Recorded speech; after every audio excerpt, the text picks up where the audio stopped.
Hey everybody, hope your day's going well. You're back with another reaction. We're checking out Blackadder, Sensible Policies for a Happier Britain. Now, this show was on when I was very young. My dad used to watch it.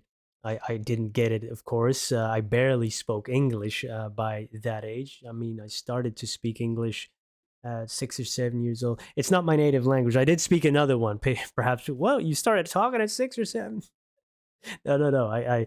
I spoke Flemish by then. At least by 5, I could speak. And I think I tried it once later on, when I was 18 or 19, but I didn't get into it then. Yeah, perhaps checking out some of these bits and pieces will inspire me to check out the entire series. Some people suggested this one here, so I wanted to check it out. Of course, I know Rowan Atkinson is in it and Hugh Laurie. But yeah, let's see what this particular scene is about. Sir, if I may make so bold, a major crisis has arisen in your affairs. Yes, I know, Blackadder. I've been pondering it all morning. You have, sir? Yes, socks. Run out again. Why is it that no matter how many millions of pairs of socks I buy, I never seem to have any? Sir, with your forgiveness, there is another even weightier problem. That is relatable. So even during that time, socks. Oh, how is it possible? I just bought 10 new pairs. Where is it? And why do all of them have holes? Socks I buy, I never seem to have any. Sir, with your forgiveness, there is another even weightier problem. They just disappear. Honestly, you'd think someone was coming in here, stealing the damn things, and then selling them off. Is he? Impossible, sir. Only you and I have access to your socks. He looks suspicious. You're right, still. For me, socks are like sex. Tons of it about, and I never seem to get any. Sir, if I may return to this very urgent matter, I read fearful news in this morning's paper. Oh, no. Not another little cat caught up in a tree. No, sir. There is a vote afoot in the new Parliament to strike you from the civil list. Well, yes, but what are they going to do about my socks? Sir, if this bill goes through, you won't have any socks. Well, I haven't got any socks at the moment. Or trousers, shirts, waistcoats, or pantaloons. They're going to bankrupt you. They can't do that. Why, the public love me. Only the other day I was out in the street and they sang, "We hail Prince George, we hail Prince George." We hate Prince George. We hate Prince George. Is it? I fear so, sir. However, all is not lost. Fortunately, the numbers in the Commons are exactly equal. If we can get one more MP to support us, then you're safe. Oh, hurrah! Any ideas? Well, yes, sir. There is one man who might just be the ace up our sleeve. A rather crusty, loud-mouthed ace named Sir Talbot Buxomley. Never heard of him. That's hardly surprising, sir. Sir Talbot has the worst attendance record of any member of Parliament. On the one occasion he did enter the House of Commons, he passed water in the Great Hall and then passed out in the Speaker's chair. But if we can get him to support us, then we are safe. Well, what's he like? Well, according to Who's Who, his interests include flogging servants, shooting poor people, and the extension of slavery to anyone who hasn't got a knighthood. Excellent. Sensible policies for a happier Britain. However, if we're going to get him to support us, he will need some sort of... That's how they would love it. That's how they would love it. You know, those elite, oh, boy. Wow. Yeah. Nothing's changed. Happier Britain. However, if we're going to get him to support us, he will need some sort of incentive. Anything in mind? Well, you could appoint him a High Court judge. Is he qualified? He's a violent, bigoted, mindless old fool. Sounds a bit overqualified. Well, here at once.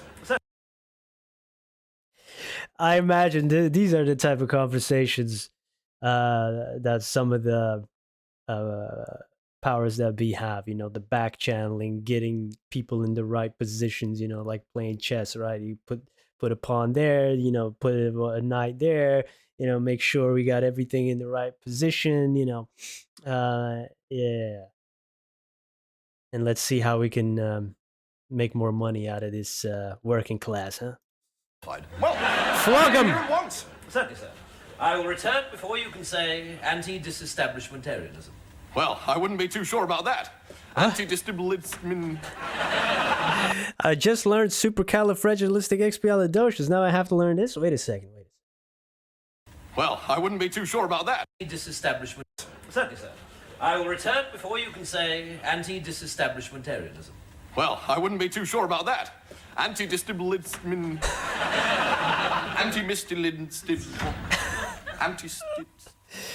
Anti-disestablishmentarianism. Wait a second. So disestablishment is kind of removing the establishment. So he's against the removing of the establishment. Is that? Whoa. Yeah, I guess of course, then the power was gone. They want to regress. They want to go back. Of course. Yeah, no progression whatsoever. He's still trying. Buxomly, roaringly splendid to have you here. How are you, sir? Heartily well, Your Highness. I dined hugely off a servant before I come into town. You eat your servants? Yes, sir. I eat off them. Why should I spend good money on tables when I have men standing idle? Why, indeed. Now, I dare say you've heard of Mr. Pitt's intentions. Young scallywag! So you don't approve of his plans to abolish me, then? I do not, sir. Damn his eyes! Damn his breeches! Damn his duck pond! Well, hurrah for that! I care not a jot that you are the son of a certified sauerkraut-sucking loon. Oh, thank you, sir. It minds not me that you dress like a mad parrot and talk like a plate of beans negotiating their way out of a cow's digestive system. It is no skin off my rosy nose that there are bits of lemon peel floating down the Thames that would make better regents than you. Oh, bravo! The fact is... Yeah. Wow. Does that even qualify as an insult? I don't know. Floating down the Thames that would make better regents than you. Bravo! The fact is, you are regent. Yes, I am. Appointed by God, and I shall stick by you forever, though infirmity lay me waste and ill health curse my every waking moment. Well, good on you, sir. And don't talk to me about infirmity. Why, sir, you are the hardy stock that is the core of Britain's greatness. You have the physique of a demigod, purple of cheek and plump of fetlock, the shapely ankle and the well-filled trouser that tells of a human body in perfect working order. He's dead, sir. Dead? Yes, Your Highness. Perfect working Bad order. luck. We were rather getting on. Oh, yeah, I have to check out this. From what episode is this? I will have to check that out. Oh, that was hilarious. It's much different when you are a bit older and start to get more of the humor, because it's not only funny, it's very insightful at the same time. It's so relatable now, or more relatable now than, of course, when you're younger. As a kid, I totally didn't understand. I looked at the old, if you're 6-7 years old, you look at the wigs, you look at the costumes, like, what is this? I don't understand. And then you're 18 and you still don't understand. So now I understand at least a little bit of it. Of course, it's different because if you're from Britain, perhaps you even understand it even more. Not only the type of humor, but also the system and stuff. Or before the current system, I guess this is set in. But yeah, really funny.